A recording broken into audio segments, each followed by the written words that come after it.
देवी सीता,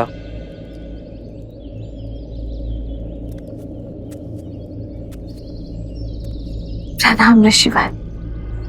आयुष्मान भव। देवी, ये क्या? आपने तो इस स्थान की काया ही पलट दी। आपको कोटि कोटि आभार। मन की चिंता मिटाने के लिए तन को भक्ति में व्यस्त कर लिया। कैसी चिंता देवी? लवकुश की?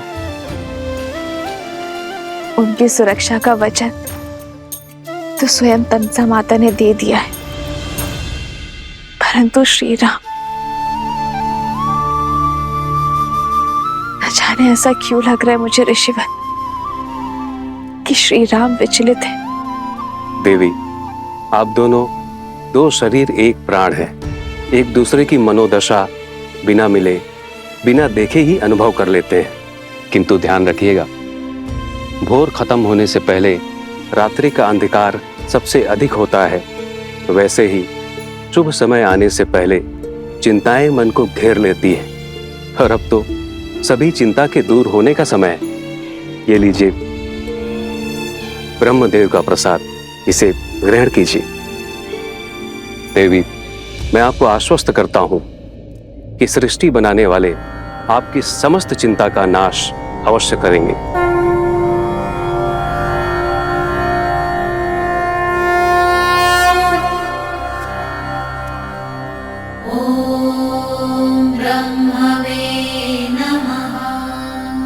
ओम ब्रह्मदेवाय नमः। देवाय नमः। ओम ब्रह्मदेवाय नमः। देवाय नमः। ओम ब्रह्मदेवाय नमः। सीते, राम,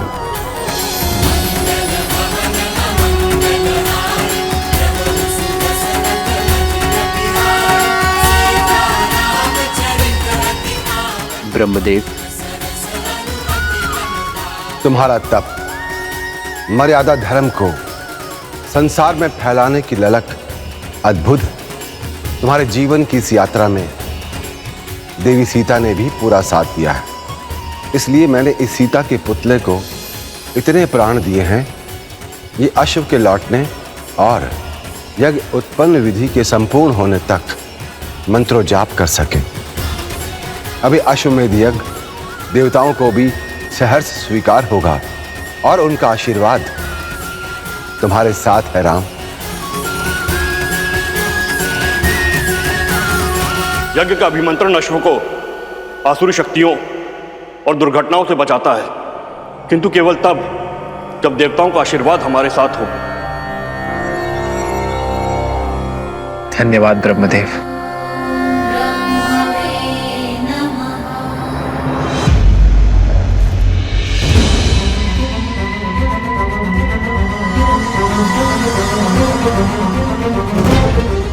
राम की हार और तुम्हारे नाश का समय आ गया अश्व।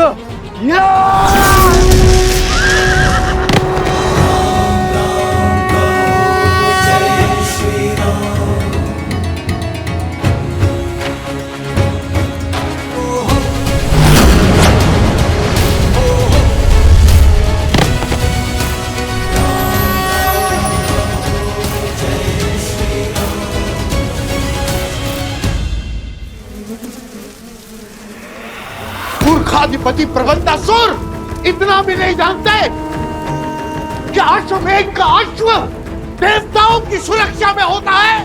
असुरों का संहार देवताओं और मनुष्यों के सामर्थ्य से नहीं, असुरों की मूर्खता से ही हो जाएगा।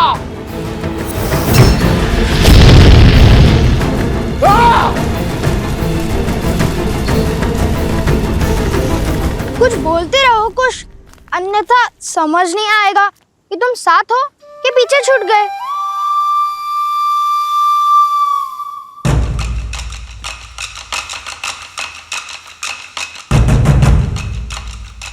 ऋषि कुमारों,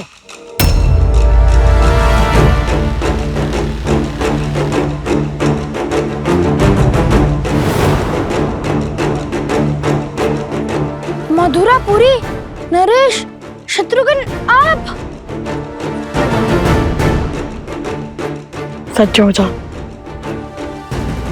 इनसे युद्ध करे बिना हम आगे नहीं बढ़ सकते। मैं यहाँ यज्ञ का अश्व लेने आया हूं, चुपचाप उसे मुझे सौंप दो। वचन देता हूं मैं तुम्हें कि तुम्हें कुछ भी नहीं होगा। बड़े दयालु हैं श्री राम, क्षमा कर देंगे तुम्हें। सोम करें, माला संभालो।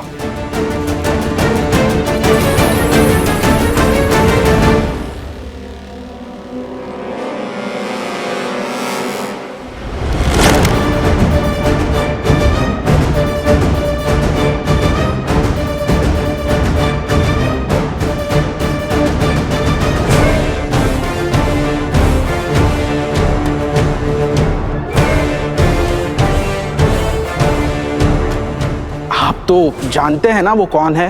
वो कोई साधारण बालक नहीं है, वो अनमोल रत्न है, केवल मेरे लिए नहीं अपितु समस्त संसार के लिए। आप दोनों जो कर रहे हैं वो अनुचित है। मेरी विनती सुनिए और समय रहते अपनी भूल सुधार लीजिए। यज्ञ के अश्व को रोकना पाप ही नहीं, अपराध भी है। हम बालक अवश्य हैं, किंतु अबोध नहीं। हम आपका बहुत सम्मान करते हैं राजानुज, किंतु अभी ये अश्व हमने पकड़ा है तो उपाय केवल एक ही है, युद्ध।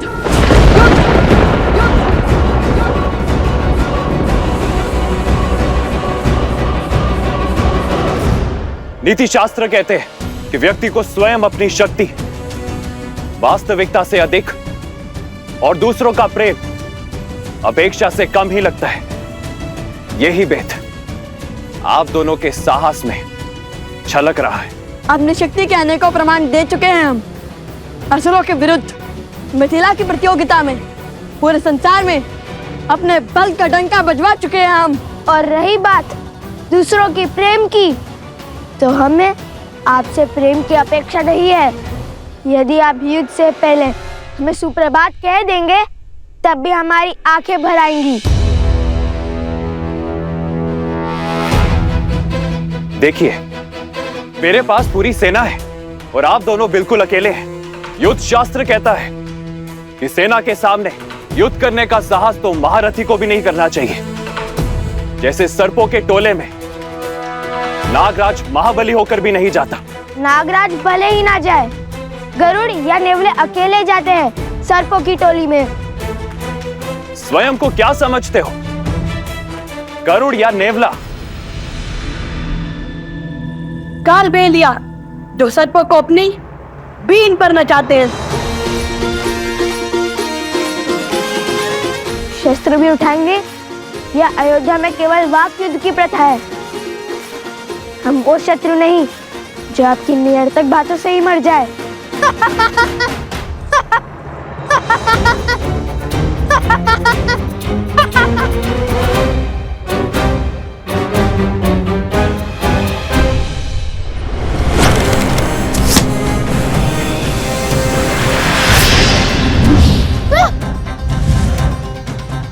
आप दोनों शत्रु नहीं, अपराधी हैं।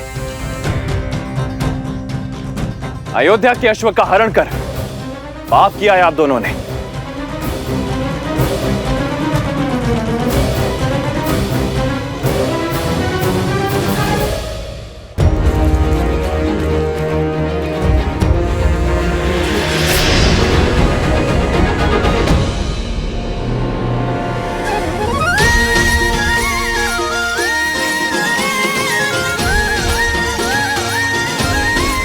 धन्यवाद मित्र सोमकर्ण।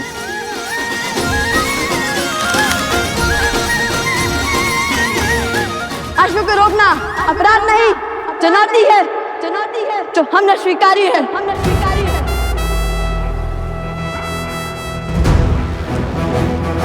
कुश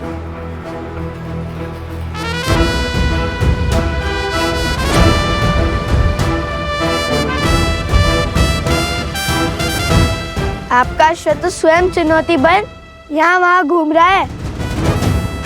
हमने आपकी चुनौती स्वीकार कर कोई पाप किया है? चुनौती राजाओं के लिए है, ऋषियों के लिए नहीं। ऋषि?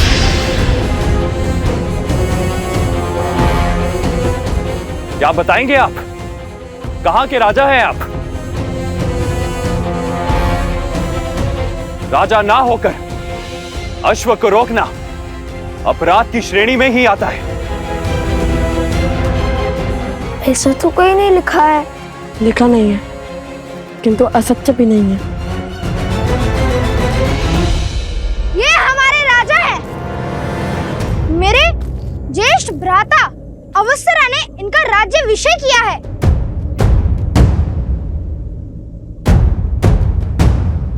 बताओ कहां के राजा हैं ये दोनों? कुछ अंतर पर एक गांव है जहाँ की प्रजा विचित्र रोग से ग्रसित है। उस गांव की प्रजा की रक्षा करने का संकल्प किया तो उसी क्षण मेरे भ्राताश्री ने लव भैया का राज्याभिषेक और कुश का युवराज पद पर अभिषेक कर दिया।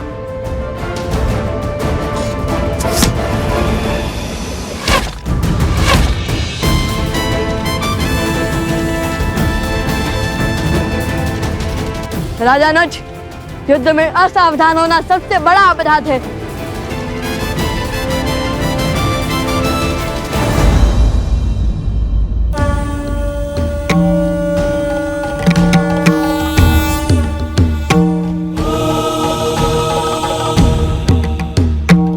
वन देवी, नियति मोड़ ले रही है। आपके दोनों पुत्र अपने जीवन की सबसे कठिन यात्रा पर निकलने वाले हैं। मैं केवल आपको यह बताना चाहता हूं कि आपके दोनों पुत्र एक पूरी सेना के विरुद्ध लड़ाई लड़ रहे हैं। सेना?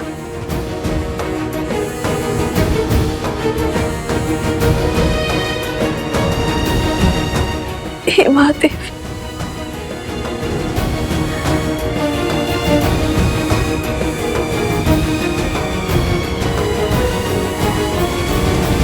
ये कैसा संकट है ऋषिवर, जिनके पिता अपने पुत्रों की रक्षा के लिए उपस्थित ना हो।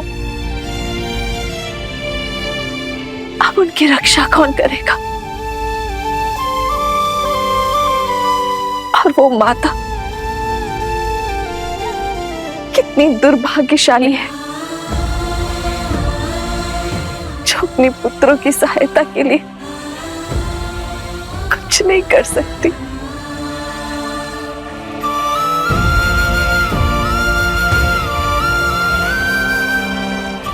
ऋषिवर, कोई तो उपाय होगा ना कि इस संकट से पार पा सके,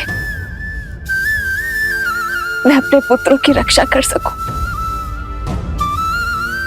बताइए गुरुवर।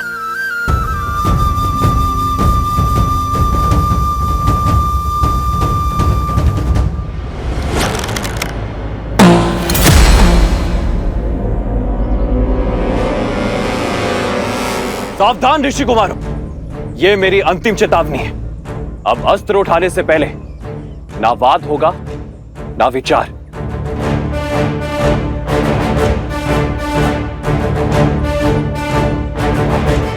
यदि अब भी ये नहीं रुके तो मुझे इन पर प्रहार करना ही होगा। मेरा पहला धर्म अपने महाराज की आज्ञा का पालन करना है।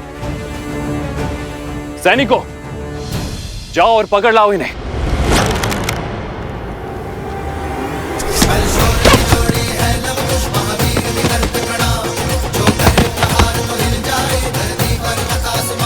दिव्यास्त्र, दिव्यास्त्र।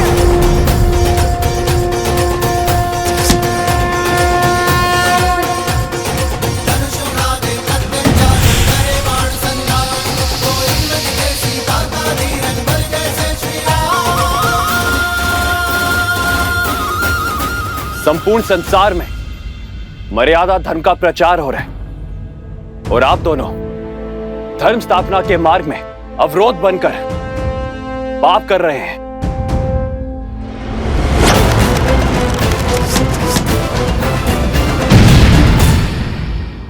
सुन रहे हैं भैया, राज अनुज शत्रुघ्न मर्यादा धर्म की बात कर रहे हैं। इस राज्य की प्रजा को स्त्री के सुखों का, सुरक्षा का सौभाग्य का बलिदान मांगकर संतोष दिया जाता है। वहाँ कैसा राजधर्म?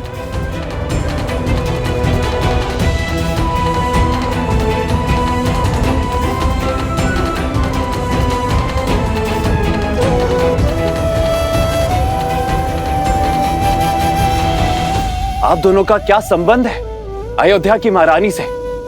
संबंध है भक्ति और भाव का संबंध। हमने राम कथा पढ़ी है, श्री राम और माता सीता की पूजा की है। और यदि हमारी माता के बाद कोई है जिसमें हमें ममता दिखती है तो वो माता सीता है। क्या रक्त के संबंध से श्रद्धा का संबंध अधिक महान नहीं होता?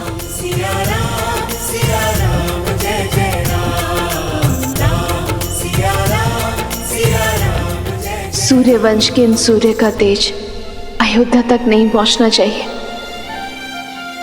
आप किसी से कुछ नहीं कहेंगे भैया।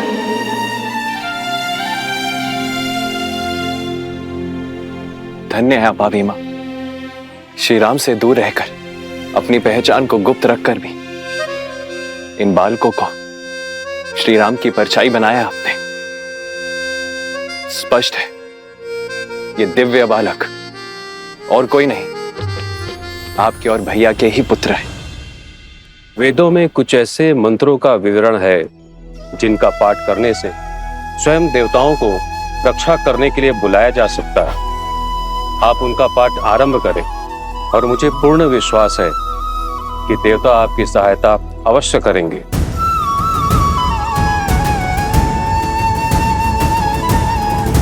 मैं आपको वो वेद मंत्र बताती हूँ वनदेवी।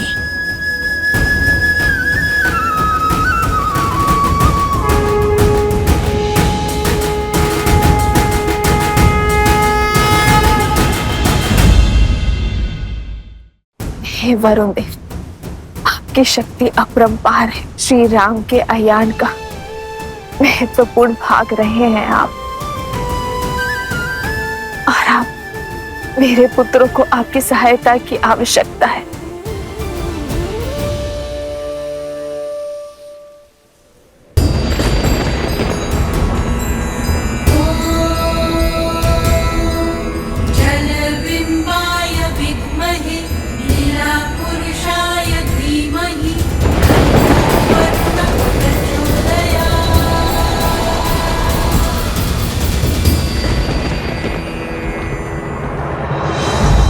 मुझे जाने की आज्ञा दीजिए भैया। हनुमान का कोई समाचार आया? पवन पुत्र हनुमान पधार रहे हैं। जय जय पवन पुत्र हनुमान। प्रणाम प्रभु। मैंने पूरे त्रिवेणी क्षेत्र को छान लिया है, किंतु प्रभु मुझे अश्व कहीं नहीं मिला।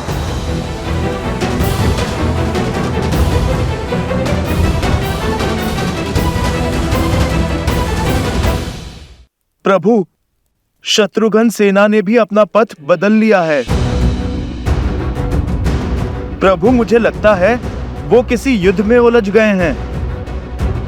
महाराज, हमें तुरंत सेना भेजनी चाहिए। भरत भैया, अभी पूरी सेना भेजने की आवश्यकता नहीं है।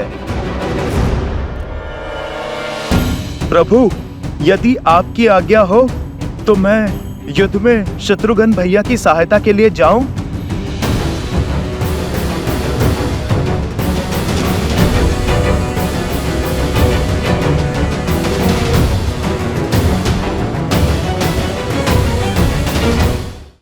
प्रभु यदि आपकी आज्ञा हो तो मैं युद्ध में शत्रुघ्न भैया की सहायता के लिए जाऊं। जाओ हनुमान, किंतु स्मरण रहे युद्ध में कोई अनावश्यक रक्तपात ना हो।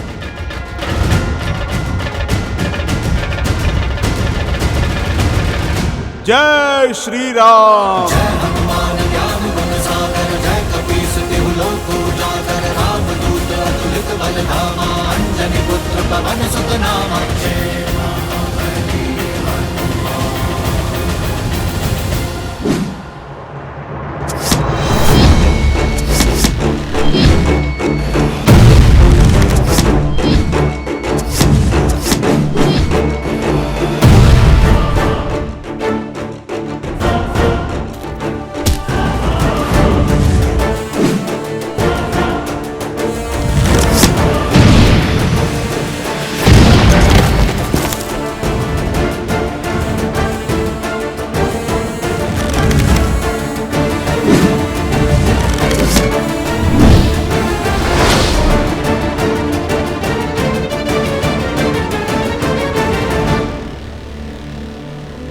मुझे इन्हें सम्मोहन अस्त्र से बेसुध करना होगा।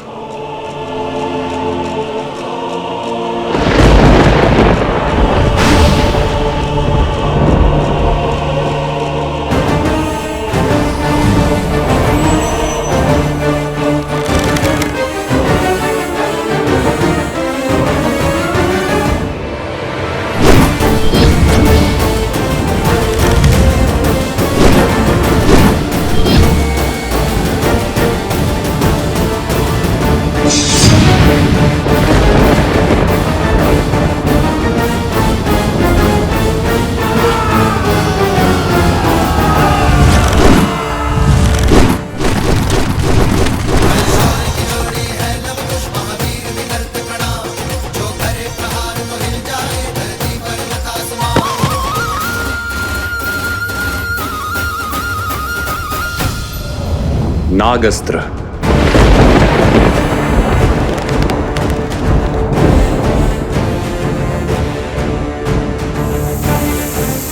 अपनी कुंडली में इन्हें बांध लीजिए नाग देवता, और कोई हानि नहीं पहुंचाए। सुनो, तुम इन सैनिकों को संभालो, मैं इस अस्त्र का उत्तर देता हूं।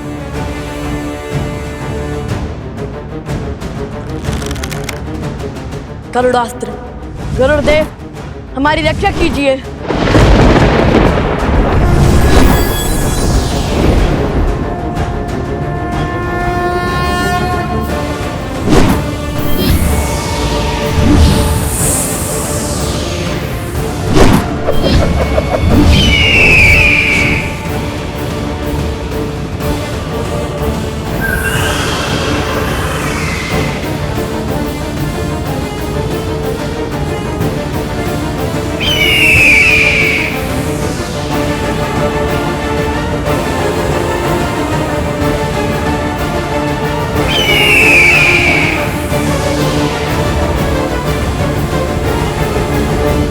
सैनिक, मेरे अस्त्र से बचकर तो दिखाओ।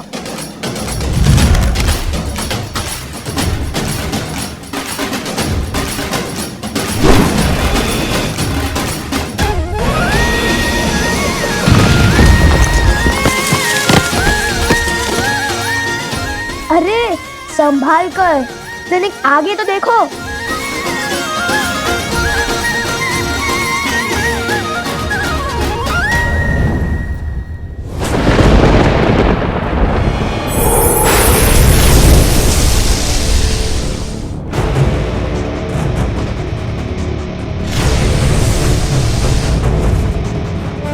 लगता है ये वरुणास्त्र चला रहे हैं। वरुण देव, अपनी कुंडली में इन बालकों को बांध लीजिए।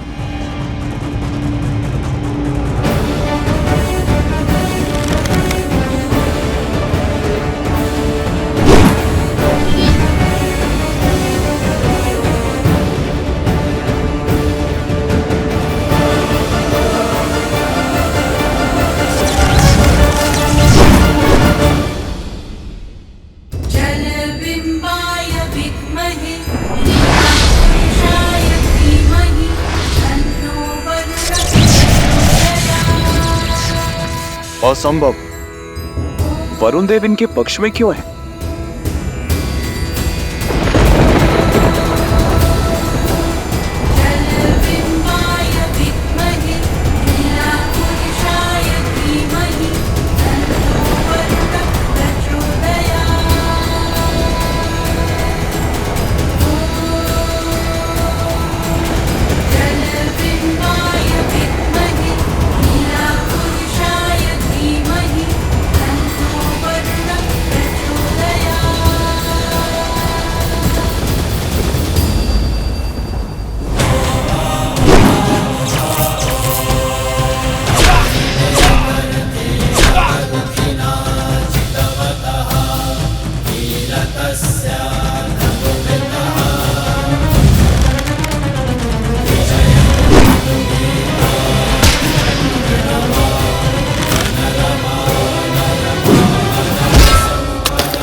सम्मोहन अस्त्र का प्रयोग कैसे किया जाता है राजानुज शत्रुघ्न जी?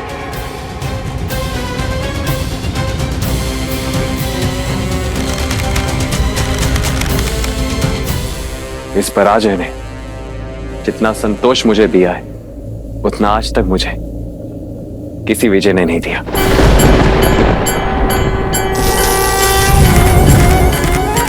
शीघ्र ही मेरी प्रसन्नता का कारण ये संसार जानेगा और मानेगा ये पराजय स्वीकार कर शत्रुघ्न ने कोई द्रोह नहीं किया।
धन्यवाद वरुण देव।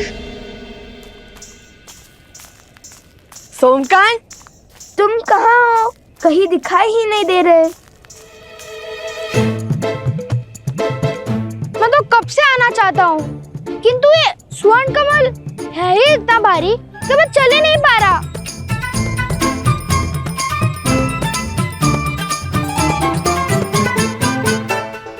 लाओ।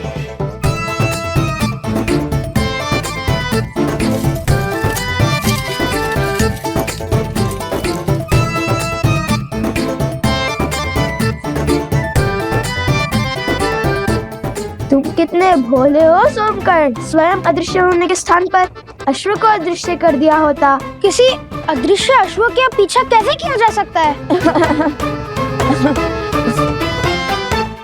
कुश, एक बांस या फिर एक गन्ना लाओ, उसे इसमें हम लटका देंगे, अन्यथा हम यूं ही अदृश्य होते रहेंगे।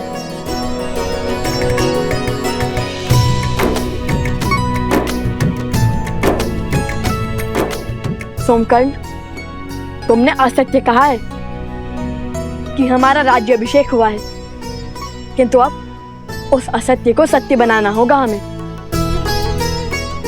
अयोध्या से अन्य कोई सेना आए उससे पहले हमें वो औषधि खोजनी होगी और उन गांव वालों को उनके रोगों से मुक्त कराना है। ये लीजिए भैया।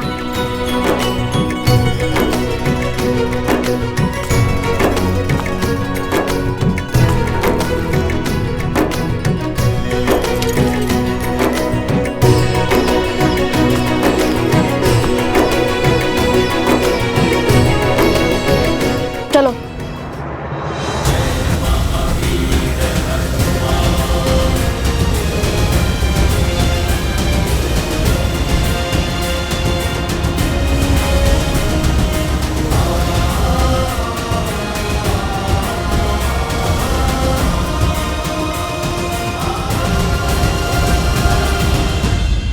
पिताश्री, शत्रुघ्न समझ चुके हैं लव कुश और कोई नहीं, श्री राम और माता सीता के पुत्र हैं और स्वयं उनके भतीजे हैं। किंतु संसार उन्हें इस निर्णय के लिए राजद्रोही क्यों कहेगा? कर्तव्य और भाव के बीच चुनाव कैसे किया जाए? क्या हृदय का कोई स्थान नहीं? प्रिय गणेश, यूं समझ लो कि कर्तव्य कलकल करते एक नदी की भांति है, जिसकी अपनी ही गति है, अपनी ही दिशा है और अपना ही एक उद्देश्य है जिसे धर्म निर्धारित करता है। और हमारा हृदय और उसकी भावनाएं वो वायु से उत्पन्न हुई लहरों की भांति होती हैं, जो आती जाती रहते हैं, कभी स्थिर तो कभी अस्थिर। परंतु जब ये लहरें ही नदी की दिशा निर्धारित करने लगे तो नदी अपने पथ से भटक जाती है। भाव हमें अपने अधीन कर कर्तव्यों से विमुख कर देता है। हाँ पुत्र, तुम्हारी माता का कहना सर्वथा उचित है, और ऐसे में कर्तव्य ही है जो हमें बल देता है। और जब हम कर्तव्य के पथ पर चलते हुए स्वयं को तन मन से संपूर्ण रूप से समर्पित कर देते हैं, तब हमें केवल सत्य के समक्ष ही नतमस्तक होने की आवश्यकता पड़ती है, क्योंकि सत्य ही धर्म है, और धर्म ही है जो हमें ईश्वर से जोड़ने की शक्ति रखता है।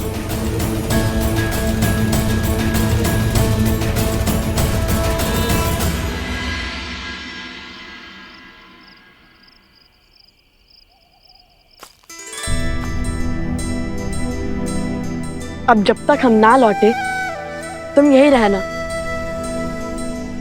हम एक और वचन निभा कर आते हैं। उन गांव वालों की रक्षा के लिए पर्वत से औषधि लाती है।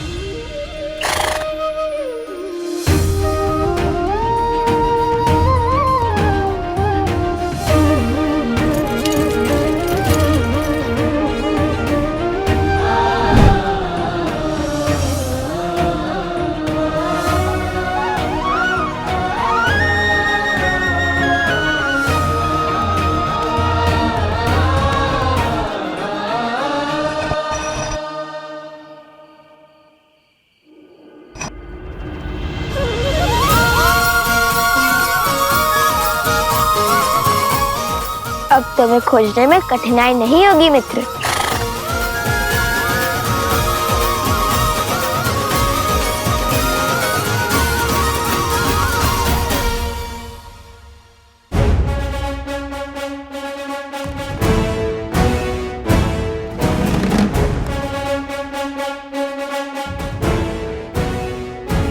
भैया, गांव की रक्षा के लिए हरित ऋषि पहुंच गए होंगे, हमारी प्रतीक्षा कर रहे होंगे। किंतु यदि ऊपर अनेक वनस्पति हुई तो हम उनमें से एक जड़ी बूटी कैसे पहचानेंगे? मैं भी तो वही सोच रहा हूँ। जब हनुमान जी संजीवनी लेने गए थे तब विद्या सुषेण जी ने उन्हें क्या कहकर भेजा था? यही कि संजीवनी बूटी चमकती है। कि बूटी चमकती है जैसे अधर्म के अंधकार में धर्म का प्रकाश चमकता है।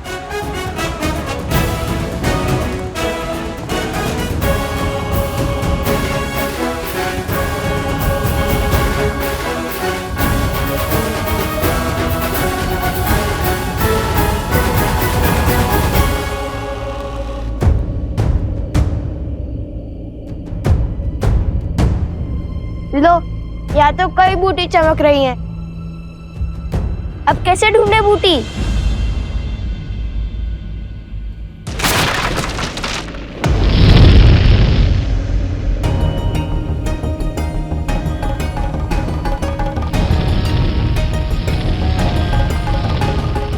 इससे पहले कि समय हाथ से फिसल जाए, मुझे स्वयं जाकर वो दुर्लभ जड़ी बूटी लानी होगी, क्योंकि लवकुश को आने में समय लग रहा है। उन्हें तो ज्ञात ही नहीं होगा कि वो बूटी कौन सी है। हम आपके साथ चलते हैं ऋषि हरित। आपको जाने की कोई आवश्यकता नहीं है ऋषिवर।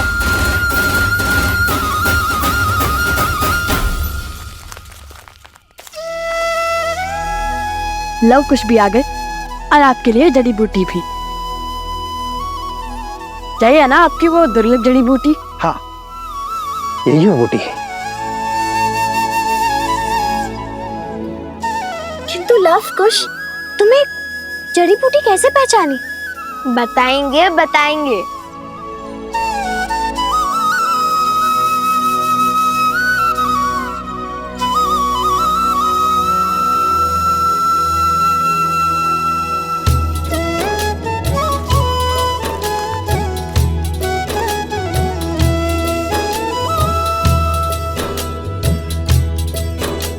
सहस्त्राक्षम शतधार वृषिभ पावनम कृतम तेना सहस्त्रधारेण पवमानः पुनातुमाम।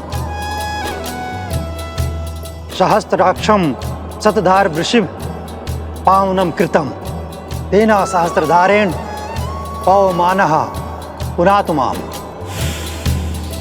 सहस्त्राक्षम शतधार वृषिभ पावनम कृतम तेना सहस्त्रधारेण पवमानः पुनातुमाम।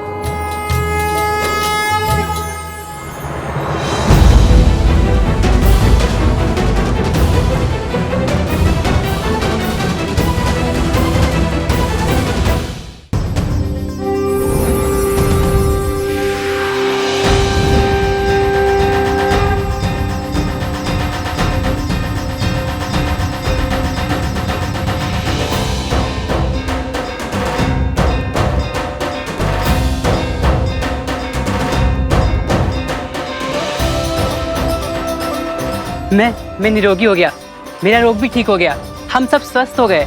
धन्यवाद ऋषिवर, आपके कारण। मेरे कारण नहीं, ये सब तो लौकुश ने किया है। धन्यवाद। आप दोनों का कोटि कोटि धन्यवाद। आप दोनों ने अपने प्राणों को संकट में डालकर हमारी सहायता की। आपका साहस और सामर्थ्य सदैव बना रहे। आप दोनों इस संसार के लिए एक उत्तम उदाहरण बन के उभरे। हम केवल मुख से ही आपको धन्यवाद कह सकते हैं, क्योंकि आपको देने के लिए हमारे पास कुछ भी नहीं है। हमें बताइए ऋषि कुमार, आपको क्या चाहिए? हम आपका कर कैसे चुकाएं? हमें कुछ भी नहीं चाहिए। हमें जो उचित लगा, जो धर्म संगत लगा, हमने बस वही किया। और मांगना क्या है वो भी हमें नहीं पता, इसलिए धन्यवाद ही बहुत है।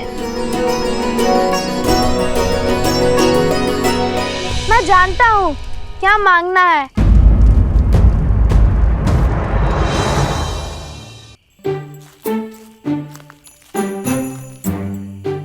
अभी कुछ समय पहले मैं एक मिथ्या कहकर आया हूँ, उसे सत्य करने का समय अब आ गया है।